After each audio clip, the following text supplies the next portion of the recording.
इथे आपण कांदा लसूण मसाला हा बघणार आहोत आणि हे जर मी ना परफेक्ट असं वजनी प्रमाण इथे तुम्हाला मी सांगणार आहे. हा जादुई मसाला आहे असं बोलायला काहीच हरकत नाही, कारण आहे ना हा एकच मसाला घालून आणि वरून काही न घालता आपली भाजी रेडी होणार आहे. चला तर मग उशीर न करता या रेसिपीला सुरुवात करूया. नमस्ते, मी पल्लवी, सिम्पली कुकिंग विथ पल्लवीच्या किचनमध्ये तुमचं खूप आणि खूप मनापासून स्वागत आहे. चला तर मग आपण ही रेसिपी बघूया. इथे ना मी आता माझा हा साठवणीचा मसाला घेतलेला आहे. जर तुमच्याकडे हा नसेल ते पण मला कमेंटमध्ये सांगा, ह्याची रेसिपी पण मी तुमच्याबरोबर शेअर करेल. इथे आता मी वजन करून सगळं हे मी साहित्य ना वजन करून घेतलेलं आहे. इथे मी अर्धा किलो हा साठवणीचा मसाला घेतलेला आहे. आता त्यासाठी ना इथे पाव किलो हे आपल्याला कांदा लागणार आहे, 100 ग्रॅम लसूण सोलून घेतलेला आहे. इथे आपल्याला 50 ग्रॅम आलं लागणार आहे, 100 ग्रॅम खोबरं लागणार आहे. एक गड्डी मी कोथिंबिरीची छान धुवून सुकवून कोरडी करून घेतलेली आहे. आता आपल्याला हे सगळं साहित्य ना भाजायचे छान. आधी काय करू आपण आहे ना खोबरं हे सर्वात आधी ना भाजून घेऊया. ड्रायच आपल्याला हे भाजून घ्यायचं आहे.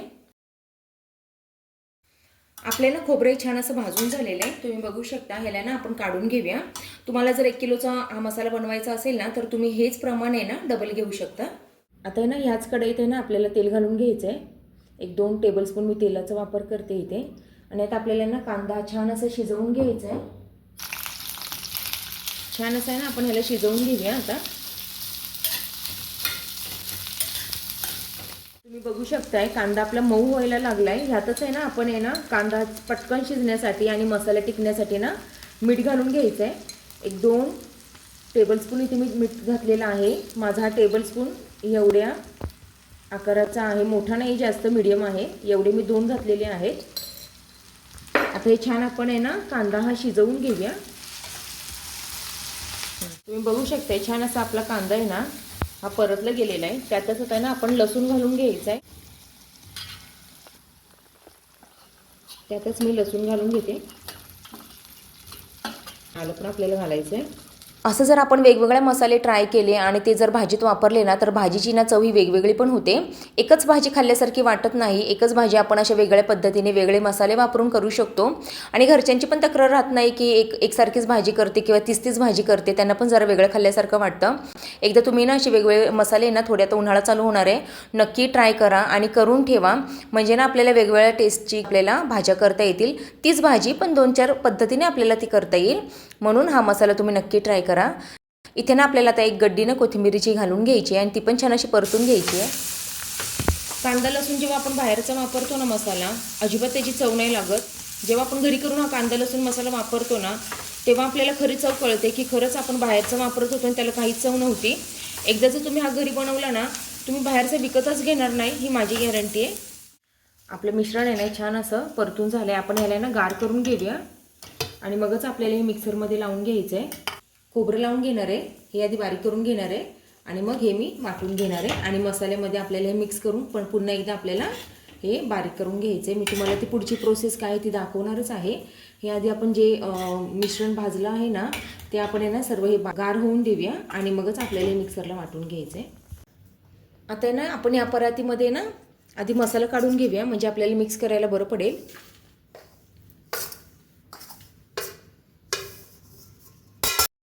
आधी ना आपल्याला खोबरं वाटून घ्यायचे. जर ओल्या वाटणाबरोबर जर हे खोबरं वाटलं ना तर ते छान असं वाटलं जात नाही. म्हणून आधी ना आपल्याला कोरडं असं हे खोबरं वाटून घ्यायचं म्हणजे छान अशी ही जी फाईन अशी पावडर तयार होते.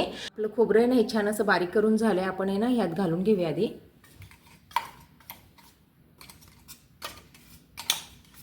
आता आपण जे ओलं वाटण केलं होतं ना ते आपण बारीक करून घेऊया मिक्सरच्या भांड्यामध्ये आणि मग आपण ते मसाल्यात मिक्स करून घेणार आहे सर्व. आपण हे ना हे असं बारीक करून घेऊया आता सर्व.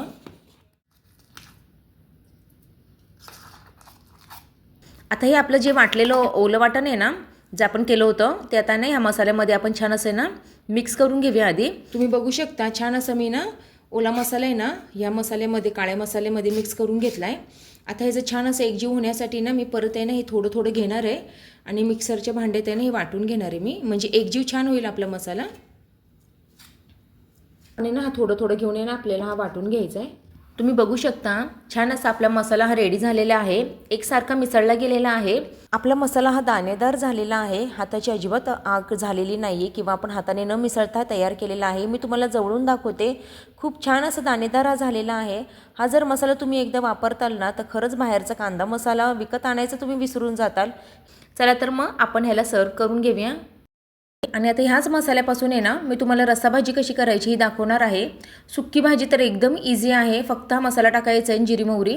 सुक्की भाजी तर छान होतेच, पण रस्साभाजी पण अप्रतिम होते, ती मी तुम्हाला आज करून दाखवते, चवळीची भाजी। चला तर मग आपण भाजी बघून घेऊया मसाल्याने कशी करायची। ही रेसिपी जर तुम्हाला आवडली असेल तर नक्की मग लाईक शेअर आणि सबस्क्राईब करा। चला तर मग आपण भाजी कशी करायची बघून घेऊया।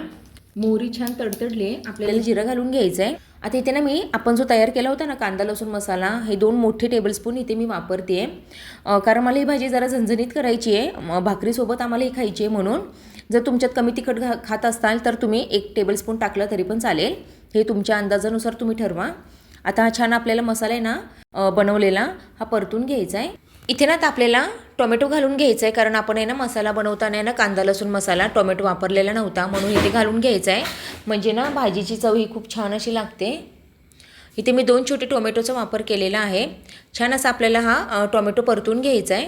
आपण ह्यामध्ये आता चवळी घालून घेऊया, मी इथे चवळीची भाजी करणार आहे। हे छान असं आपण मिक्स करून घेऊया, चवीनुसार मीठ घालून घ्यायचं आहे आणि शेंगदाण्याचं कूट घालून घ्यायचं आहे।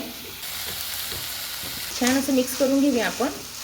आपली ना छान अशी चवळी ही त्या मसाल्यामध्ये ना परतली गेलेली आहे। छान असं आपण त्याला एक वाफ देऊन घेतलेली आहे। तुम्हाला किती रस्साभाजी ही क्वांटिटी करायची त्यानुसार तुम्ही गरम पाण्याचा वापर करा। इथे ना मी चुरून खाण्यासाठी भाजी करणार आहे, म्हणून मी पातळ करणार आहे। ते छान आपण मिक्स करून घेऊया। मी वरून कोथिंबीरसुद्धा घालणार नाही आहे, जेवढं आहे ना त्या मसाल्यामध्ये तेवढं आपण जे आलं वगैरे घातलं ते इनफ आहे, जास्त पण घालायचं नाही आहे आपल्याला, कारण मग आहे ना जी मूळ चव असते ना ह्या चवळीची किंवा कुठल्या पण भाजीची ती बदलते। तुम्ही बघू शकता फक्त शेंगदाण्याचं कूट, जिरी मोहरी आणि 1 टोमॅटो घालून मी ही भाजी बनवलेली आहे। कलर पण भन्नाट आलेला आहे। फक्त 2 टेबलस्पून मी इथे ह्या कांदा लसूण मसाल्याचा वापर केलेला आहे, काहीच ह्याच्यात मी टाकलेलं नाही आहे।